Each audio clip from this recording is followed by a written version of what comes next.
What's up, family? We're gonna try this one more time, man. The last video that I dropped only ended up being 3 minutes and some seconds. I'm trying to figure out what happened. However, I'm back again, man, and we're gonna put it down like this, okay? Let's go.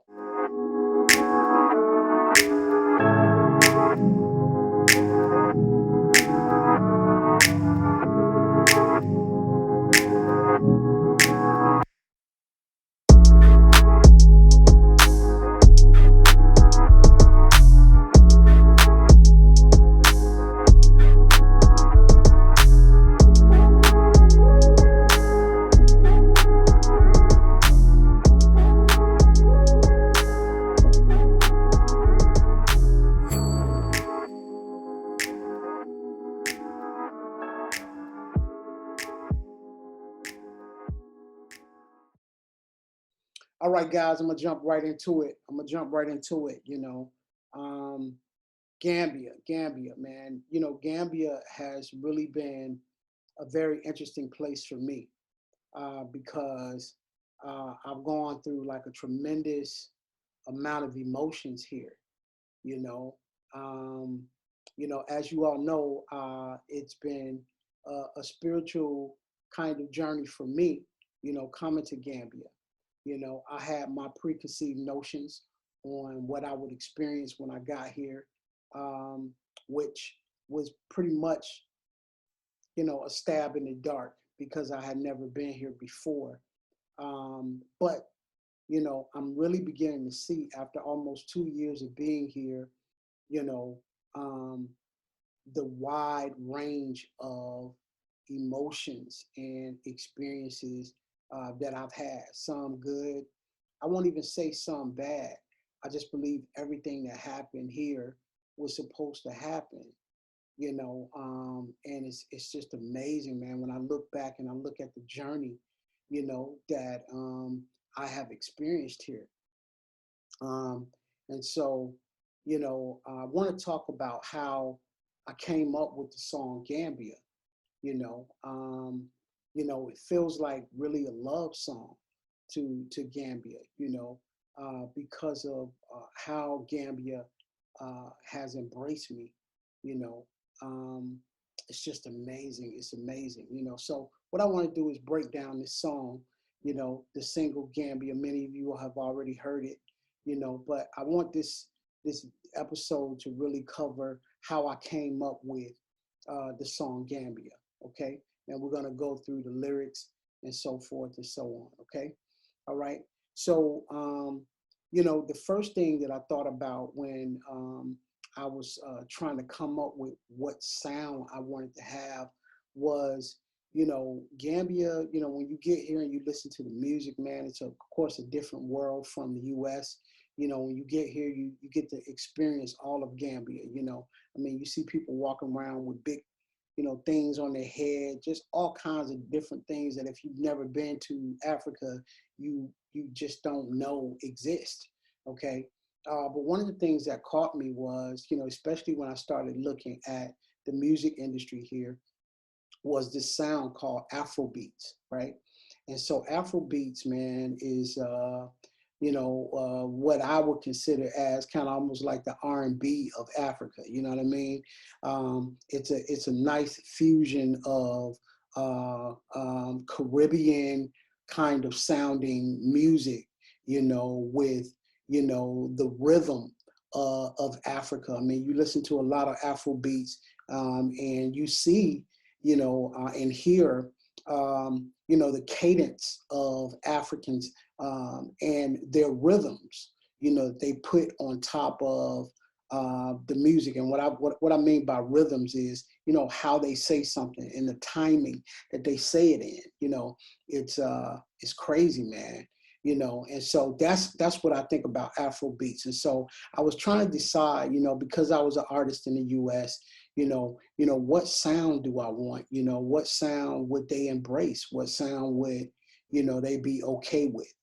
And I decided, you know what I'm saying, I'm going to play around with this Afro beat, but, of course I want to be authentic. So I want it to be, Afro beatish, but with my own style. to it, right?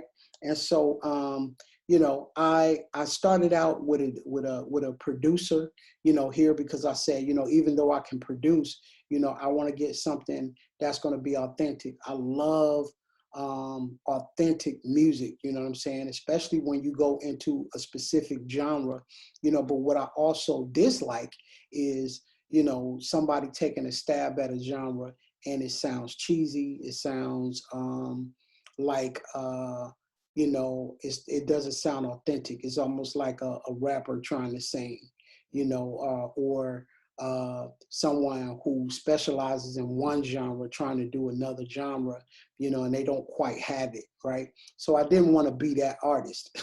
Okay, I didn't want to be that artist. So I sought out a producer here, and unfortunately, we didn't work out. You know what I mean? First, there were a couple meetings that we were supposed to meet up with, and they didn't show up, or it was always something, right? Then when we finally got together, we sat down for 2.5 hours to listen to music. I found the perfect track that I wanted, only to be ghosted at the end. When I finally decided on a track, we were trying to negotiate a price for the track, and I wanted the whole track because we wanted to, for mixing purposes, and wanted to take some things out and kind of make it our own, and the producer, man, just flat told me that's not his procedure. And I'm like, well, if I'm going to pay for the track, man, I don't want a stereo track. And for those that are not really into music, you may not understand what a stereo track is. A stereo track is just the song itself, right? Which means that, or just the music itself, which means that, if you want to mix it, you want to level it off, you can't do any of that because it's all on one stereo track, right? So, I was baffled, man, by, the way that they went about doing things. And so I was forced to actually try to take a stab at it myself and produce, the music for Gambia. So that's kind of how things rolled along. I produced a song, you know what I'm saying, and it was a scratch. And for those of you all that don't know the process of music, you never, an artist never really uses, what he or she first comes up with. It's kind of like a process in motion. You build upon, and you spend and invest a lot of time and creative, you know, energy on trying to build a song if you want it to be good, right? So, I came up with the first version of the track, and just started listening to it and trying to develop it, and so, everything was going real smooth, man, but it didn't have that sound that I really wanted, right? And I discovered after a while what was missing. What was missing was the drums, right?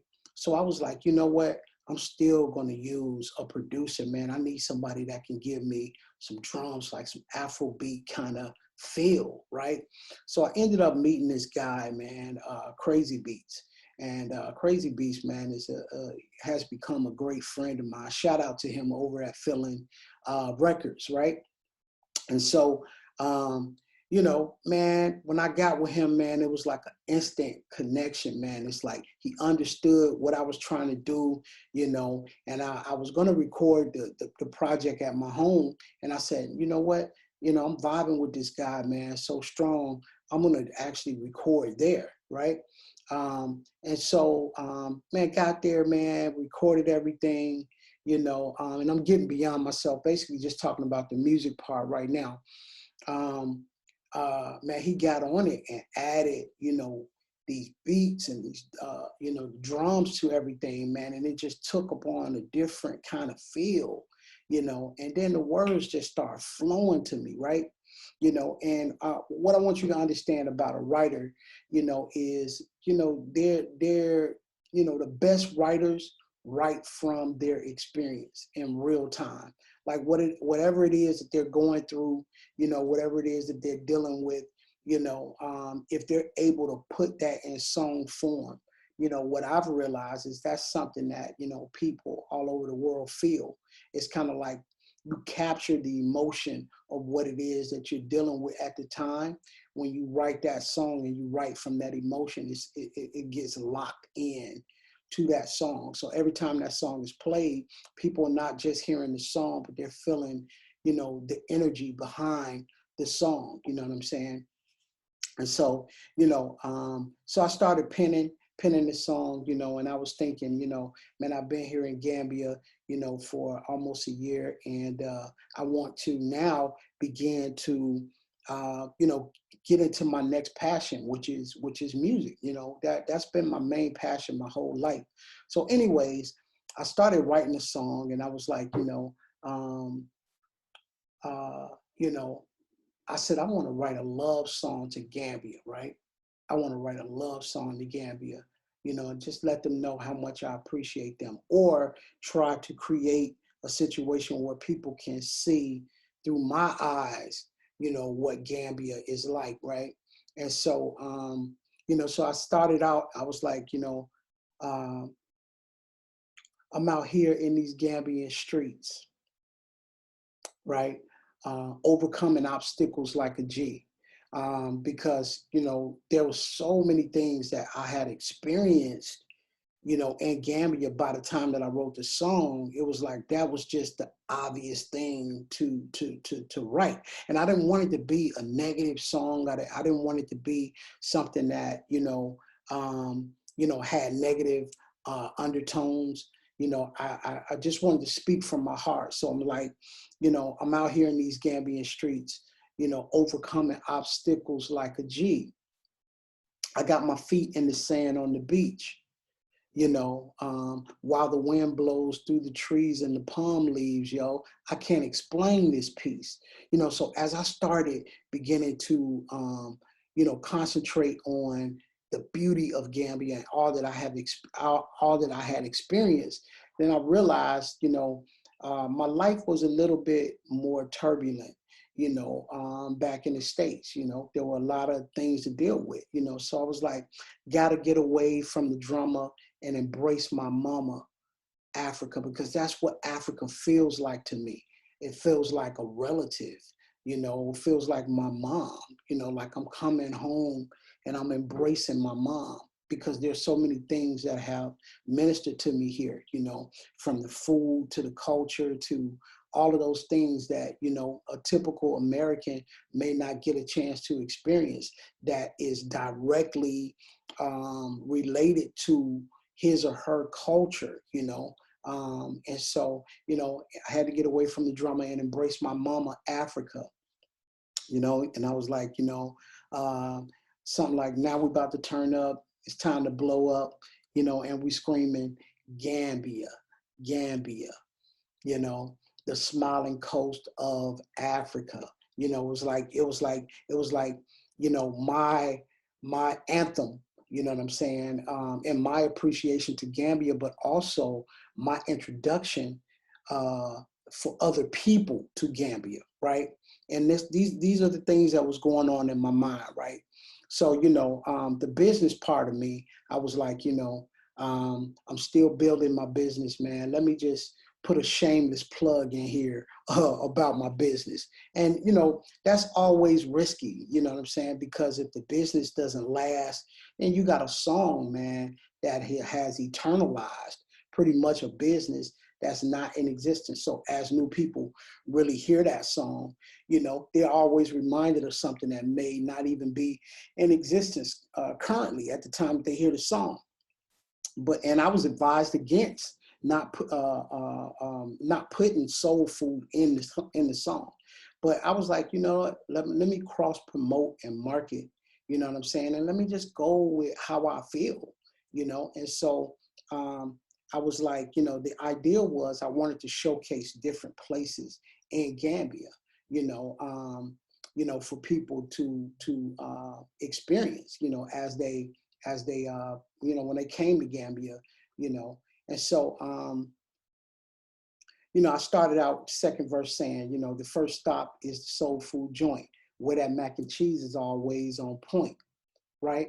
And so the reason why I put mac and cheese in there is because, mac and cheese, basically is our number one seller, right?